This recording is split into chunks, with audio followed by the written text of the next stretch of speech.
This is the Rundown. I'm Tony Badalucco. It's Friday, February 20th. We have a great show for you today. We'll go through all the trades from yesterday's NBA deadline. I'll give you my NBA picks from the draft room, and then I'll let you go for the day. So let's get to it.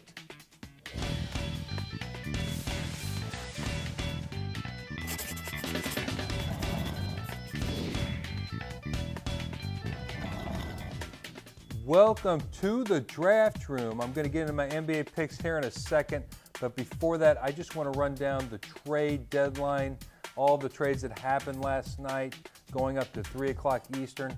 So let's get into it so you guys know exactly who to play and who not to play starting tonight and moving forward. So here we go. Goran Dragic was traded to Miami Heat. The Heat get Dragic and his brother Zoran Dragic. The Suns are going to get Salmons, Justin Hamilton, Danny Granger, and pretty much those guys are non-existent, not even fantasy relevant. Don't even worry about them. And the Pelicans get Norris Cole and Sean Williams.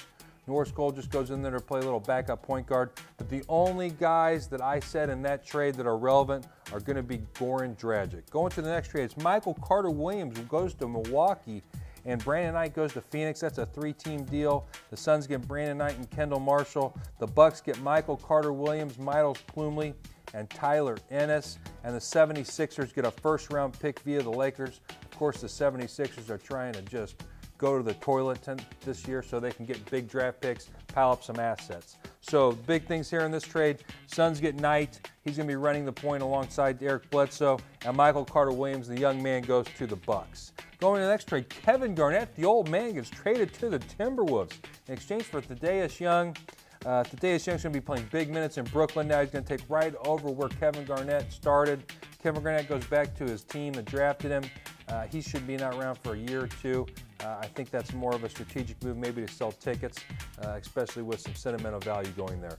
The next trade was Reggie Jackson goes to Detroit and Enes Kanter to Oklahoma City. That's another 3-team deal. The Pistons get Reggie Jackson.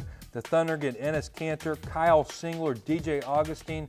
DJ Augustine is going to be playing the backup to Westbrook at point, and Steve Novak. And the Jazz get Kendrick Perkins, Grant Jarrett, a future Oklahoma City first round, and a future Detroit second-round pick. So there you go. The only big players in that are Reggie Jackson, going to be getting big minutes for the Pistons, and Enes Kanter should be playing big minutes at center for the Thunder. So going to the next trade, we have Aaron Aflalo going to the Blazers. Aflalo goes to Portland along with Alonzo G. Denver gets Thomas Robinson, Will Barton, Victor Claver, and a 2016 first-round pick. Aflalo should be playing backup minutes to Wesley Matthews. I would say close to 25, but his value is going to take a big hit going to the Blazers. Next trade is Isaiah Thomas going to the Celtics. Boston, of course, gets Isaiah Thomas. Phoenix gets Marcus Thornton and a 2016 first-round pick. Isaiah Thomas should be playing big minutes for the Celts, and I expect him to really do well moving forward. I think as far as daily fantasy goes, his salary is going to be creeping up, and you can play him on a consistent basis. Next trade is KJ McDaniels to Houston. Houston gets McDaniels, and Philadelphia gets Isaiah Cannon and a second-round pick. Watch for Isaiah Cannon. He could be playing the point at Philadelphia within the next few days. He was a decent play at Houston when Beverly was down. So I think that he could get some decent run there and be a fantasy contributor moving forward. Next trade is Tayshaun Prince to Detroit.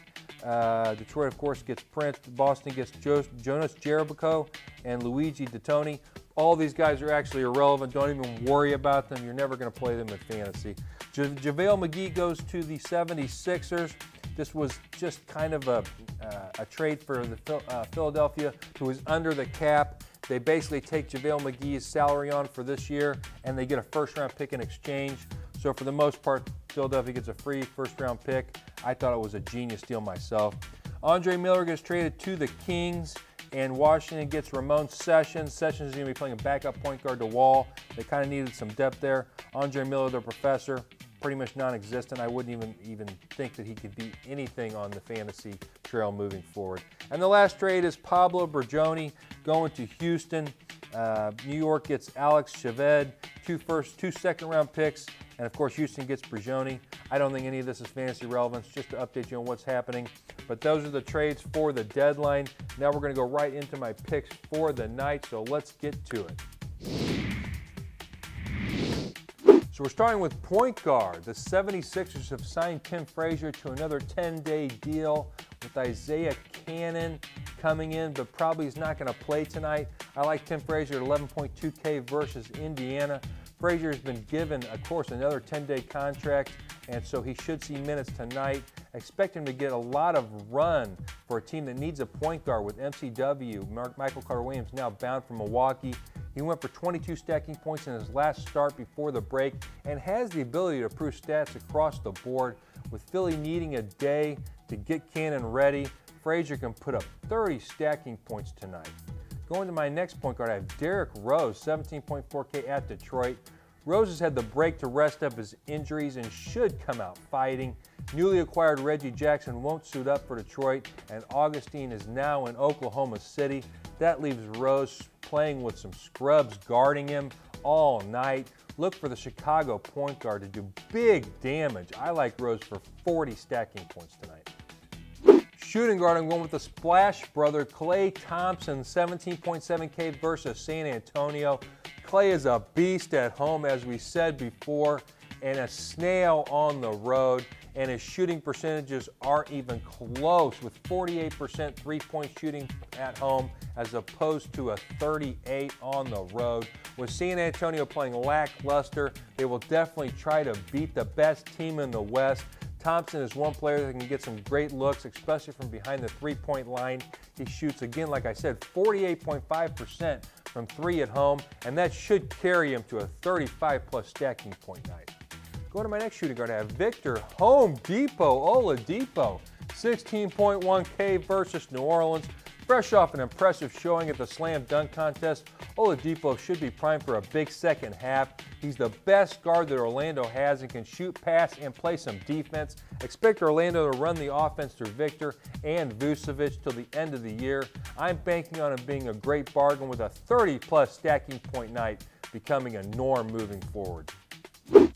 Small forward, I have Shabazz Muhammad, 13K versus Phoenix. Now that Thaddeus Young has moved on to Brooklyn, Shabazz should be hitting the 30-plus minute mark easy. And in the games he played as a starter, he was averaging close to 27 to 30 stacking points. Look for him to take this opportunity and run with it. Playing alongside Andrew Wiggins, I like him for 30 stacking points tonight and a nice value. Going to my next small forward, I have Chris Middleton, 13.5K versus Denver. With the Bucks shorthanded tonight after shipping out Brandon Knight, Middleton will have to step up. He was on fire going into the break and seemed like a lock for 30 stacking points every night. Tonight should be no different. With Michael Carter-Williams not playing yet, Middleton should thrive. I like Middleton to approach 35-plus stacking points tonight and be a huge value. Power forward, I have Greg Monroe, 17.7K versus Chicago. Reggie Jackson won't play tonight, and DJ Augustine is gone, which leaves the scoring up to Monroe. He should fire up more shots tonight than he has all year. Expect him to be the man that the Pistons lean on, and he scores 30 points and add in 10 rebounds, and I feel you could have a 45-plus stacking point player tonight. Going to my next power forward, Robert Covington, 13.3K versus Indiana. Covington is proving that he's one of the best up-and-coming three-point shooters in the league. With the 76ers clearly shorthanded tonight, Covington is the guy that should benefit most. He has the ability to rack up a huge amount of steals and points. I believe if he plays 35 minutes, he will score 40 stacking points and be a steal tonight. Center, I have Rudy Gobert. He's my 5-star player of the night, 13.4K versus Portland. Gobert is now the main man in Utah now that Enes Kanter has been shipped to Oklahoma City. Gobert is averaging 1 stacking point a minute, and if he gets 36 minutes, he should have a big line tonight, so look out. Rudy is the second highest wingspan ever recorded in NBA history and can block shots at a high rate. I believe he approaches 40 stacking points tonight, and again is my 5-star player of the night. Going to my next center, I have Jusuf Nurkic, 13.7K at Milwaukee.